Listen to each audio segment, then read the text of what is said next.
नमस्कार, India voice पर स्वागत है आपका। मैं हूं आपके साथ प्रियंका मिश्रा। लोकसभा चुनाव के 2 चरण बीत जाने के बाद भी जिस तरह से वोटिंग प्रतिशत को लेकर तस्वीर सामने आई है, उसके बाद राजनीतिक गलियारों में नई बहस का आगाज हो चुका है और राजनीतिक पंडित से लेकर तमाम दल और चुनाव आयोग के लिए भी आने वाले समय में वोटिंग प्रतिशत की गिरावट बड़ा मुद्दा रहने वाला है।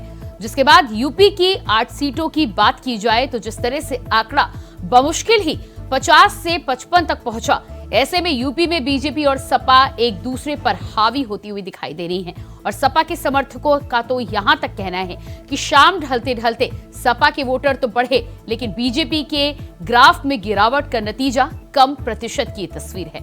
कुल मिलाकर दावे तो खूब किए जा रहे हैं, मगर सही और सटीक नतीजे अब 4 जून को ही सामने आएंगे। तो आज कम प्रतिशत और राजनीतिक कसौटी पर हम करेंगे चर्चा। तो अब देखना यह होगा कि जिस तरह से अलग अलग पार्टियों की तरफ से ये दावे किए जा रहे हैं, ऐसे में कम प्रतिशत की ये जो तस्वीर निकलकर सामने आ रही है, उसके पीछे मुख्य कारण क्या है, कौन कौन से ऐसे फैक्टर हैं जो इसके पीछे काम करते हुए नजर आ रहे हैं और कैसे इन्हें आगे आने वाले समय में इस मुसीबत को दूर करने का काम राजनीतिक दल और चुनाव आयोग करेगा।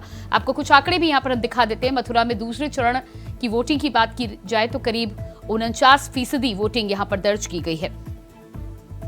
उत्तर प्रदेश की 8 सीटों पर अमरोहा में सबसे अधिक 64% के करीब, और सबसे कम की बात की जाए तो मथुरा में सबसे कम वोटिंग दर्ज की गई। साल 2019 की तुलना में 9% कम वोट पड़े। बुलंदशहर में दूसरे चरण में करीब 55% वोट मतदाताओं ने डाले।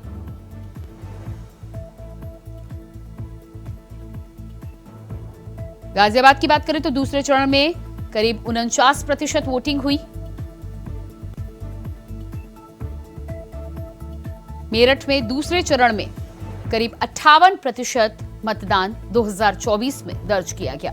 अलीगढ़ में दूसरे चरण में 56.62% वोटिंग, ये आंकड़ा अलीगढ़ से निकलकर सामने आया है दूसरे चरण का। गौतम बुद्ध नगर में 53.21% डाले गए वोट। बागपत में 55.93%, यानी कि करीब 56% तक वोटिंग दर्ज की गई। तो ये अलग अलग जगहों के आंकड़े हैं। उत्तर प्रदेश की दूसरे चरण में 8 सीटों के ये आंकड़े, और पहले सीटों की अगर बात की जाए तो पहले सीटों के भी आंकड़े लगभग इसी तरह के सामने आए थे। और 2019 की तुलना में खासतौर से जब हम जिक्र कर रहे हैं यहाँ पर, तो 9% एक बड़ा प्रतिशत होता है। तो साल 2019 की तुलना में 9% कम वोट पड़े और यही मुख्य विषय है जिस पर अब चर्चा होना जरूरी है। आज इसी पर हम करेंगे बातचीत। हमारे साथ मेहमान जुड़ चुके हैं। नीरज दीक्षित जी, नेता बीजेपी से हमारे साथ बने हुए हैं, स्वागत है आपका। इसके अलावा हमारे साथ सिद्धि श्री जी, नेता कांग्रेस से हैं, आपका भी बहुत बहुत स्वागत है। और राजनीतिक विश्लेषक हमारे साथ पिंटू तोमर जी बने हुए हैं, आपका भी बहुत बहुत स्वागत है। तो सबसे पहले नीरज जी, आपके पास ही आते हैं। जिस तरह से लगातार आंकड़ों की हम बात कर रहे हैं और दूसरे चरण में जिस तरह के आंकड़े सामने आए हैं, 2019 के मुकाबले खास तौर पर यहाँ पर अगर देखा जाए तो 9% की जो कमी दर्ज की गई है वो एक बड़ा प्रतिशत है। और 9% अगर वोटर नहीं निकल रहे हैं बाहर, तो इसे साफ तौर पर देखा जा सकता है कि या तो वोटर उदासीन है या नाराज है, या इसके पीछे की क्या क्या कारण है। लेकिन उत्तर प्रदेश में समाजवादी पार्टी सीधे सीधे आपको, आपके ऊपर और आपके वोटर्स के गिरते हुए ग्राफ को इसका जिम्मेदार मान रही है। देखिए, सबसे पहले तो आपको नमस्कार करता हूँ, आपके चैनल के सभी श्रोताओं को भी। देखिए, समझने की बात यह है कि ये वोट उस हर वोटर ने डाला है जिसको डायरेक्ट बेनिफिट मोदी जी की योजना से मिला है। ठीक है, देखिए, जिसको आवास योजनाएं मिली, जिसको किसान निधि योजना के तहत निधि मिली, किसी को शौचालय के पैसे मिले, किसी को हाईवे मिले, किसी को आयुष्मान कार्ड के तहत 5 लाख का बीमा मिला। इस तरीके की जितनी अन्य योजनाएं हैं जिनको डायरेक्ट बेनिफिट हुआ है, उन्होंने घर से निकल करके वोट किया है।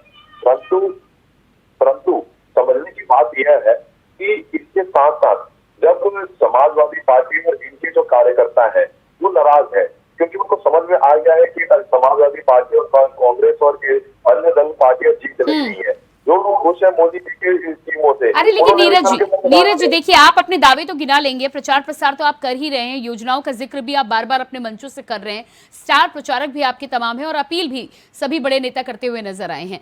ये बात तो बिल्कुल साफ है और 4 जून को आंकड़े एकदम दूध का दूध पानी का पानी हो जाएगा कि आखिर किसके पक्ष में क्या कुछ वोटिंग हुई है और क्या प्रतिशत निकलकर सामने आ रहा है। लेकिन जब भी सरकार किसी भी पार्टी की होती है, अगर उत्तर प्रदेश में सरकार, केंद्र में माफ कीजिएगा, सरकार आपकी है, तो पहला सवाल तो आपसे ही यहां पर पूछा जाएगा कि वोटरों में अगर उदासीनता है, 9% अगर कमी देखी गई है और इतना विकास का काम आपने किया है, तो वोटर्स आपका धन्यवाद करने क्यों नहीं पहुंचे आखिर वोटिंग सेंटर पर?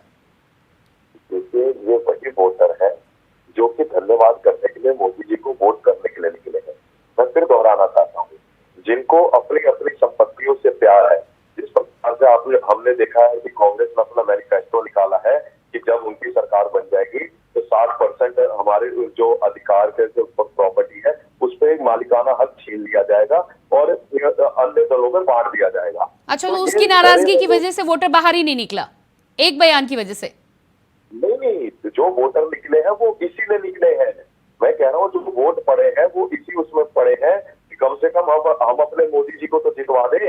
जो कांग्रेस के कार्यकर्ता नाराज है। अच्छा, हमारे साथ सिद्धि जी भी बनी हुई है कांग्रेस से। सिद्धि जी, क्या कहना है आपका? नीरज जी तो कह रहे हैं कि उनका तो बहुत काम है और जो वोट पड़े हैं वो उनके वोटर्स के पड़े हैं, नाराजगी आपके प्रति, इंडिया गठबंधन के प्रति है।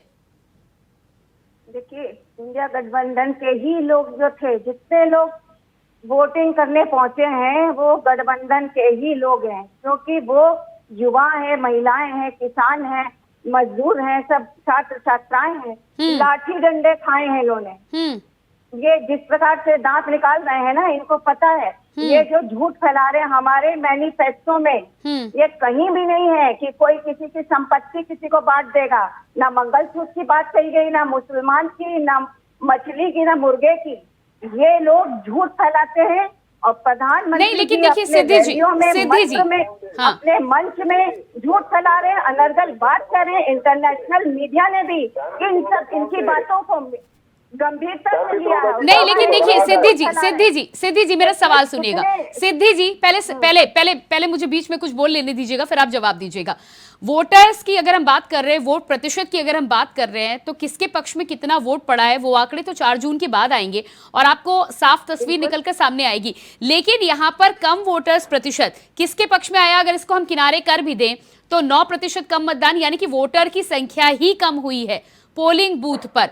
अब उसमें जिम्मेदारी तो कायदे से दोनों ही, यानी कि सत्ता पक्ष और विपक्ष दोनों को लेना चाहिए कि आप दोनों को ही जनता के बीच पहुंचकर इस तरह से जनता को मनाना चाहिए या रिझाने की कोशिश करना चाहिए कि कम से कम वोटर निकले तो सही, फिर चाहे वो सत्ता के पक्ष में वोट करे या विपक्ष के पक्ष में वोट करे, लेकिन कम से कम बाहर तो निकले। पिंटू तोमर जी, आपके पास मैं आती हूँ। सिद्धि जी, आपसे मैं जवाब भी ले लूंगी। पिंटू जी, क्या बड़ा चिंता का विषय है, पक्ष विपक्ष में किसको कितना वोट शेयर मिला है? ये आंकड़े तो निकलकर सामने आ जाएंगे। अभी दावे हालांकि खूब किए जा रहे हैं, लेकिन अब ये सब जानते हैं कि वोटर समझदार हो चुका है। वो किसका बटन दबाकर आता है वो आखिरी तक बताता नहीं है कि आखिर किसके निशान पर वो बटन दबाकर आया है। और जब तक आंकड़े साफ 4 जून को नहीं आएंगे तब तक इस पर कोई दावा पूरी तौर से किया नहीं जा सकता।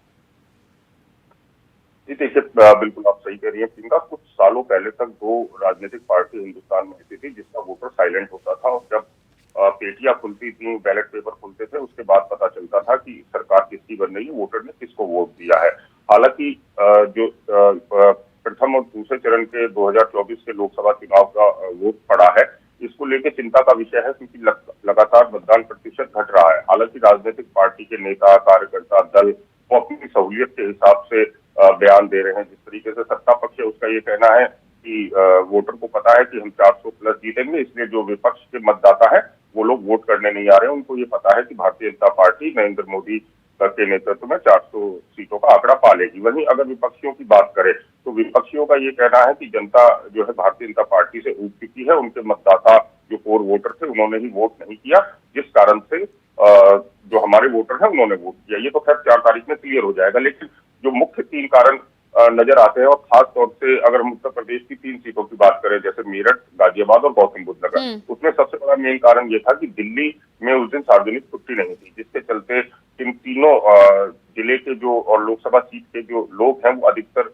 दिल्ली में व्यवसाय भी करते हैं, नौकरी के लिए भी जाते हैं। एक कारण ये भी रहा। दूसरा जो सबसे बड़ा कारण है वो गांव में जो गेहूं की कटाई हो रही थी, मौसम किसी भी पल बदल जाता है, बरसात हो जाती है, तो ऐसे में किसान का पूरे साल का नुकसान हो जाता है। एक बड़ा कारण वो भी रहा है। तीसरा जो शहरी वोट है, जैसे हमने आंकड़े कल शाम भी देखे थे, तो जो नोएडा और गाजियाबाद की अगर हम बात करें तो जो देहात की विधानसभाएं थी उनमें वोट प्रतिशत ज्यादा था, आपूर्ति शहर की कम थी। तो एक आशंका ये भी बताई जा रही है कि लॉन्ग वीकेंड था 3 दिन का, कहीं ऐसा ना हुआ हो लोग परिवार सहित बाहर निकल गए। अगर ऐसा भी हुआ है तो बहुत चिंता का विषय। देखिए, इलेक्शन कमीशन ने और प्रशासन ने अपनी तरफ से कोई कमी नहीं करी वोटरों को लुभाने के लिए। तो कुल मिलाकर पिंटू जी, आगे आने वाले समय में क्या ये भी लगता है कि 7 चरणों में जिस तरह से मतदान हो रहा है, इसको लेकर कई जगह से विरोध भी निकल कर सामने आया है, क्या आपको लगता है कि कम चरणों में अगर मतदान हो तो छुट्टियां भी जो होंगी वो कहीं ना कहीं कंबाइंड होंगी और लोग ज्यादा मत कर पाएंगे? देखिए, कम चरणों में चुनाव करवाना मुझे लगता है थोड़ा पॉसिबल नहीं हो पाएगा, क्योंकि भौगोलिक स्थिति जिस तरह से हमारे देश की है कि एक तरफ समुद्र है, दूसरी तरफ ऊंचे पहाड़ है। आपने देखा होगा कि कई जगह जो पोलिंग पार्टी है उनको हेलीकॉप्टर तक में भेजा गया है इसी कारण की वजह से। उसके अलावा जो फोर्स का मूवमेंट होता है, अगर हम उत्तर प्रदेश की बात करें तो जहां प्रथम चरण में चुनाव था वहां बाकी 76 जिलों की फोर्स भेजी गई थी, उसी तरीके से दूसरे चरण के चुनाव में बाकी जिलों से फोर्स आई थी।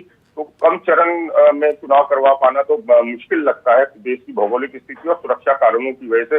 लेकिन कहीं ना कहीं राजनीतिक दल के कार्यकर्ताओं, खासतौर से जनताओं को ये सोचना पड़ेगा, जिम्मेदारी लेनी पड़ेगी कार्यकर्ताओं को भी कि वो लोग घर से बाहर पोलिंग स्टेशन से किसी तरह लाए, क्योंकि कम मतदान होना बेहद लोकतंत्र के लिए खतरा भी है। ठीक है, आती हूँ मैं आपके पास। हमारे साथ समाजवादी पार्टी से नेता लोटन राम निषाद जी जुड़ चुके हैं। लोटन राम जी, कम वोट प्रतिशत को लेकर हम बातचीत कर रहे हैं। दावे समाजवादी पार्टी की तरफ से खूब किए जा रहे हैं, लेकिन दावे आप चाहे जितना कर लें, 4 जून के नतीजे के बाद पता चलेगा। लेकिन एक बात जो देखने को मिली है, प्रचार प्रसार की अगर बात की जाए तो भारतीय जनता पार्टी को लेकर कहा जाता है कि हमेशा चुनावी मोड में रहती है, कार्यकर्ता से लेकर स्टार प्रचारक लगातार लगे रहे हैं। आपको नहीं लगता कि कहीं ना कहीं तैयारी में कुछ कमी हुई है? अगर आपकी तैयारी और होती तो फिर चाहे आप अपने ही वोट प्रतिशत की बात करें, आप उसे बढ़ा सकते थे।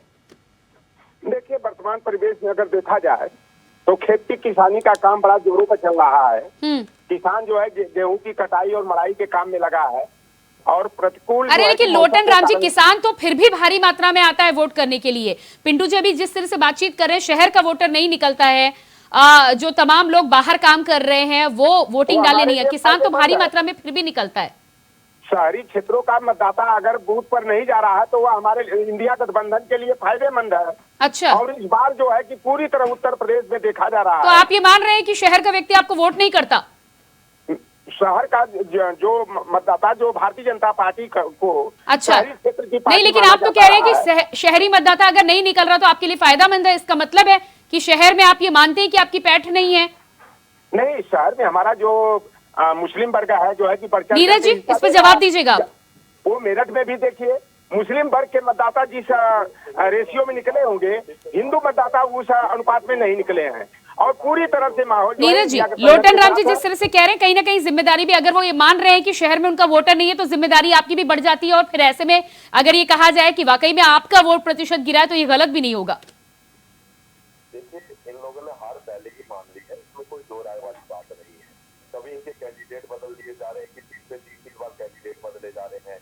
कभी ये अपने कहते हैं कि शहरी मतदाता हमारा नहीं है, कभी कहते हैं कि हिंदू मतदाता हमारा नहीं है, कभी कहते हैं। अरे लेकिन वो तो ये मान के बैठे हैं कि शहर में उनका वोटर नहीं है और शहर में कम वोटिंग हुई है, तो फिर इसका मतलब है ना कि भारतीय जनता पार्टी का वोटर नहीं निकला।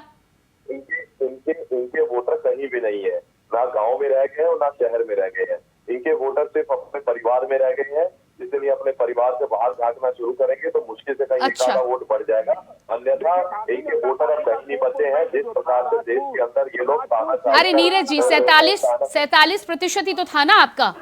इसका मतलब ये थोड़ी है कि बाकी 100% में बाकी वोटर ही नहीं है। लोटन राम जी देखिए, भारतीय जनता पार्टी का कोर वोट बैंक जो है, जो राजपूत और पटेल समाज रहा है, इस समय जोर से हमारे गाजीपुर, गोरखपुर, देवरिया, बलिया, सुल्तानपुर में नारा चल रहा है कि जोगी को बचाना है तो मोदी को हराना है। तो राजपूत वर्ग भी इंडिया गठबंधन को जो है बढ़ करके जो है कि सहयोग और समर्थन दे रहा है। और भारतीय जनता पार्टी की लुटिया इस बार डूब रही है और उसके इसी कारण से जो है, क्या देखिए होगी कि मुरादाबाद का जो है कि विकेट गिरा, अलीगढ़ का विकेट इनका गिर गया, नागपुर का विकेट गिरते ही चुनाव से पहले जो है किसी तरह बच गया है। तो अब भारतीय जनता पार्टी की उल्टी गिनती शुरू हो गई है कि चाहे किसान हो, चाहे महिलाएं हो, चाहे छात्र नौजवान हो, ये सारे लोगों ने मन बना लिया है कि निकल रही सरकार जो भारतीय जनता अच्छा पार्टी ठीक है, आती हूँ मैं आपके पास में। लोटन राम जी, आप मुझे ये बताइए, भारतीय जनता पार्टी के ऊपर तो आप जरूर आरोप लगा रहे हैं 47% उनका वोट,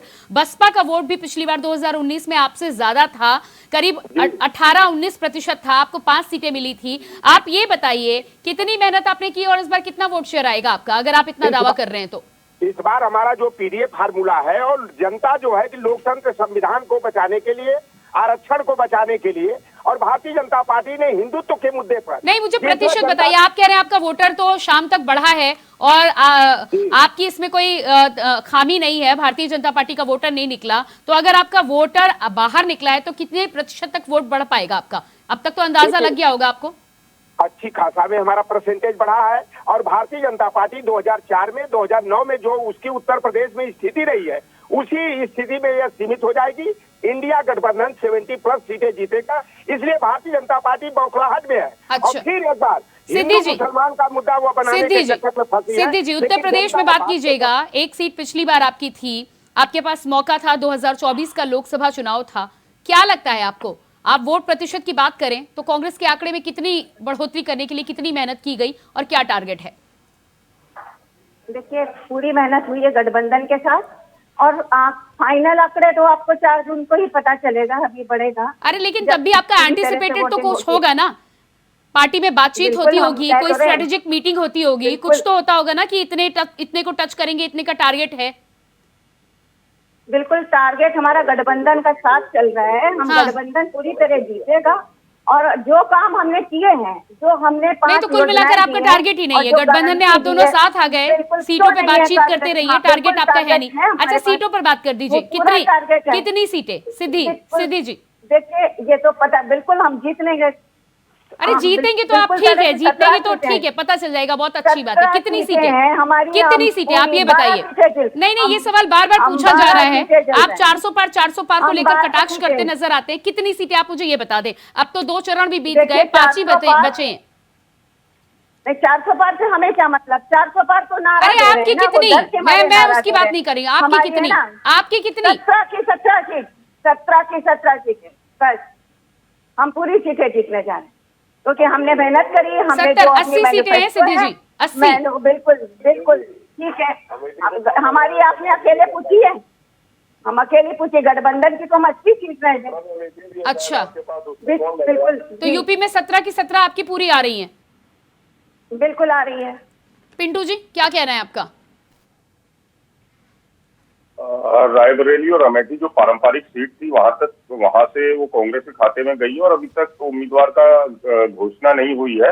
कभी चर्चा है कि राहुल गांधी लड़ेंगे, कभी चर्चा है रॉबर्ट वाड्रा लड़ेंगे, कभी चर्चा है प्रियंका गांधी वाड्रा लड़ेंगी। अभी तक सीटों पे घोषणा नहीं हुई है जो पारंपरिक सीट है कांग्रेस की। और उसके बाद 17 सीटों का जीतने का दावा बधाई की पात्र है हमारी जो महिला साथी यहाँ बैठी हुई है कांग्रेस की तरफ से। देखिए, कम मतदान प्रतिशत को अगर आपको समझना है ना, तो आपको राजस्थान का चुनाव देखना होगा। राजस्थान के चुनाव में अगर आप देखेंगी तो कल 113 सीटों पे मतदान था, जिसमें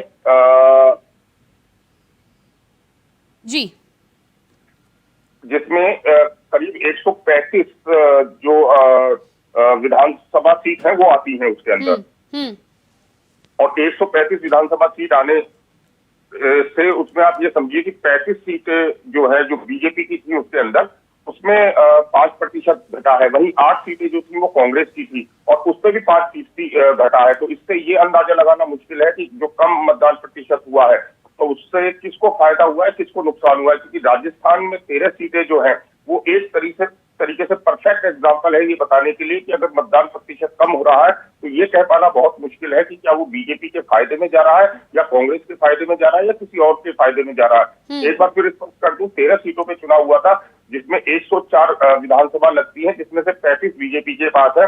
उनमें 5% मतदान कम हुआ है, बल्कि 3 से 4 विधानसभाओं में तो 10% से ज्यादा कम हुआ है। इसी तरीके से जो कांग्रेस के कब्जे में 8 है उनमें भी 5% से ज्यादा कम हुआ है। तो फिलहाल ये आंकड़ा लगाना, ये प्रेडिक्शन करना कि जी, कि किसको कितना वोट मिला है या किसको कितना फायदा हुआ है, ये बहुत मुश्किल है। जी बिल्कुल। लोटन राम निषाद जी। देखिए, मैं एक बात बताऊं जी मैं बोलूं जी सिद्धि जी अपनी बात देखिए, रखिए। जो जितने लोग डर गए, जो संविधान को मानने वाले हैं, जो लोग संविधान को मान रहे हैं, उन्हें पता चल गया कि 400 की सीट आने पर ये संविधान को बदलने की कोशिश कर रहे हैं। ये बात इनके अरे कौन संविधान बदलने जा रहा है सिद्धि जी? अभी कौन संविधान? अरे वो तो आप कह रहे हैं ना, भारतीय जनता पार्टी से तो ये नहीं आ रहा है कि संविधान बदल रहे हैं। देख रहे जी, कह रहे हैं, देख रहे, उन्होंने नहीं, आपत्ति नहीं करी ना पीएम ने आपत्ति नहीं करी है। अरे सिद्धि जी, पूरे चुनाव में दूसरा चरण भी बीत गया, पूरे चुनाव में जनता ने कल भी, सिद्धि जी आपने देखा ना, जनता ने कल भी बहिष्कार किया सड़कों के लिए। और आप अभी भी कभी 400 पार, कभी संविधान, वो तो भारतीय जनता पार्टी अगर ट्रैप रचती है ना, तो फिर कांग्रेस पूरी तरह से उसी पे आ जाती है। आप अपने मुद्दे कब लाएंगे?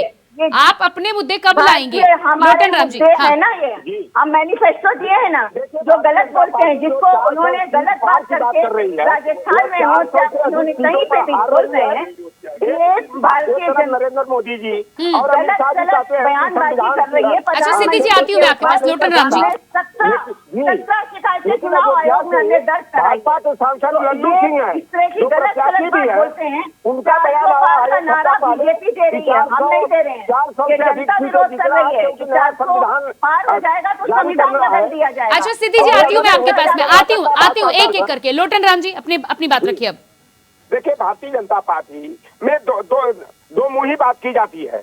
एक तरफ लल्लू सिंह अयोध्या के भाजपा के सांसद कह रहे हैं कि 400 से अधिक सीटें जीत करके नया संविधान लागू करना है। अनंत हेगड़े का, अरे लेकिन उनकी बात आप मान रहे, प्रधानमंत्री की बात नहीं मान रहे। प्रधानमंत्री ने तो बोला कोई संविधान नहीं बदला जाएगा। प्रधानमंत्री विश्व में ऐसा झूठा कोई व्यक्ति पैदा हुआ? Narendra Modi is an international. Neeraj ji जवाब दीजिएगा आप। इस तरह का झूठा व्यक्ति अभी तक इस पृथ्वी पर पैदा अच्छा, तो पार्टी के नेता की आप बात मानेंगे, पार्टी के प्रधानमंत्री की, देश के प्रधानमंत्री की बात नहीं मानेंगे आप? प्रधानमंत्री पद प्रधानमंत्री को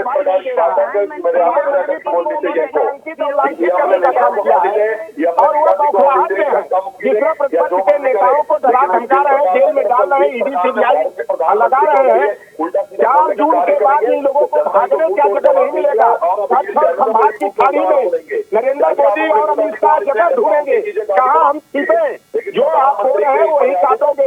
बोला फिर बबूल का तो आप कहाँ से हो? तो ये भारतीय जनता पार्टी ने जिस तरह से जो है प्रतिपक्ष के साथ जो है चौथला व्यवहार किया है, दोगली राजनीति किया है, उसका जवाब 4 जून के बाद खुद भारतीय जनता पार्टी को मिलेगा। आपके नेता ने अपने पिताजी को ऑन स्टेज धक्का दिया था, आप लोग अपने पिताजी को स्टेज पर धक्का दीजिए, गाली गलौज कीजिए। प्रधानमंत्री को अगर आप उल्टा सीधा बोलेंगे तो देश बर्दाश्त नहीं करेगा। आप लोग सुनिए, इस तरह के प्रधानमंत्री जो छात्र नौजवानों का भविष्य अंधकार में डालने का काम किया, 2 करोड़ नौकरी देने के नाम पर लोगों के हाथ में कटोरा थमाने का नाम लिया, 25 करोड़ लोगों को गरीबी रेखा से बाहर करने की बात करते हैं, तो 82 करोड़ लोगों को क्यों राशन बांट रहे हैं? 82 करोड़ लोग क्या गरीब है? क्या भुखमरी के शिकार है? मैं देख रहा हूँ, जहाँ मैं रहता हूँ, 3 तल्ली बिल्डिंगों में रहने वाले राशन कार्ड का इस्तेमाल कर रहे हैं, राशन उठा करके और वह दुकान पर बेच रहे हैं।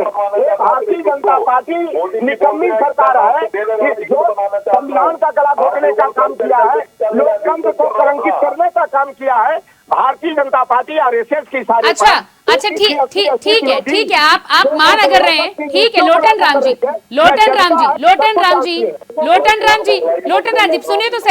सुनिए तो सही, अगर आप मान रहे हैं कि 400 पार नहीं आने वाली और आएगी तो संविधान बदल जाएगा, आप तो कोशिश कर रहे हैं कि बीजेपी को हटाने की, पीडीए का नारा दे दिया आपने, एमवाई तमाम गठबंधन समीकरण आपने बिठा दिए, 63 मिली आपको, 63 में से कितनी लाएंगे? 63 उत्तर प्रदेश में कितनी सीटें आ रही हैं आपकी? 70+ इंडिया गठबंधन और भारतीय जनता पार्टी जो 9 और 10 सीटों पर 2004-2009 में रही है, उसी स्थिति में जो है भारतीय जनता पार्टी की वापसी होने जा रही है। अच्छा। क्योंकि जनता लोकतंत्र संविधान को बचाने के लिए ओबीसी, एससी, एसटी, पसमानदा समाज, आरक्षण की व्यवस्था को बरकरार रखने के लिए भारतीय जनता पार्टी को जो है सत्ता से बेदखल करने। लेकिन आप 70 बता रहे, तो वो तो 80 बता रहे हैं। कहने को कोई कहे उससे क्या, लेकिन 70+ सीटें हम लोग जीत रहे हैं।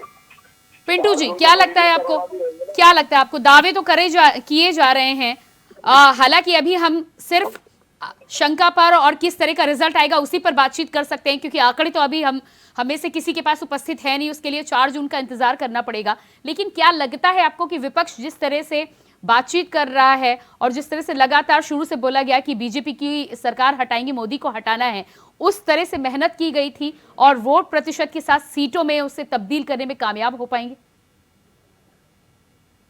देखिए, बहुत मुश्किल लग रहा है फिलहाल तो किसी तरीके से सत्ता परिवर्तन, क्योंकि हमेशा जब भी सत्ता परिवर्तन होता है तो एक बम्पर वोटिंग होती है जो मतदाता इशारा करते हैं। दूसरी बात, भारतीय जनता पार्टी हमेशा चुनावी मोड में रहती है, पूरे साल चुनाव हो या ना हो। आज भारतीय जनता पार्टी के जो गाजियाबाद नहीं, लेकिन विपक्ष तो इस पर नया फॉर्मूला देने की कोशिश कर रहे हैं ना कि अगर वोटर नहीं निकला इसका मतलब सरकार से नाराज है, उदासीन है।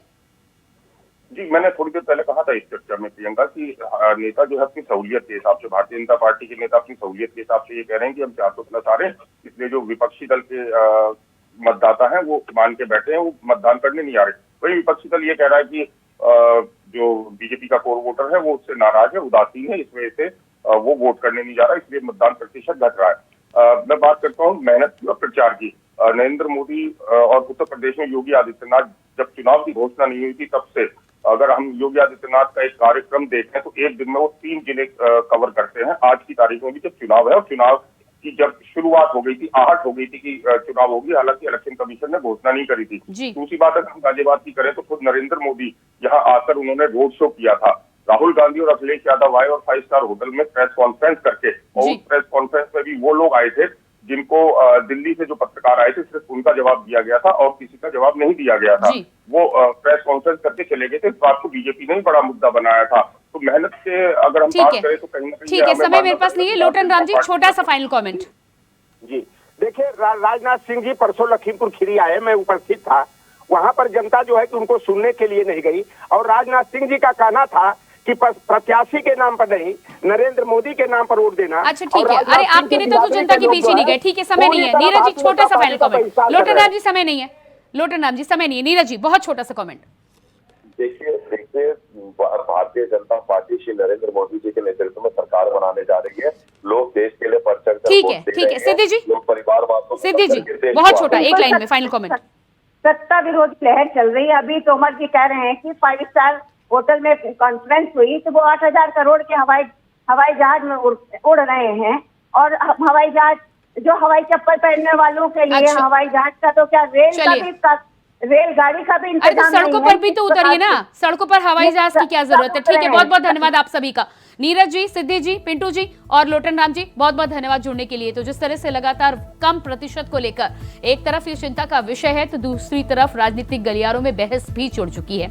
एक दूसरे पर आरोप प्रत्यारोप के तीर और निशाने तो खूब छोड़े जा रहे हैं, लेकिन वाकई में क्या प्रतिशत है, क्या वोट शेयर निकलने वाला है और किसको फायदा और किसको नुकसान हुआ है, इसके नतीजे 4 जून को पता चलेंगे। फिलहाल हमारे इस खास कार्यक्रम में इतना ही। खबरों के लिए बने रहिए इंडिया वॉइस के साथ। मुझे दीजिए इजाजत। नमस्कार।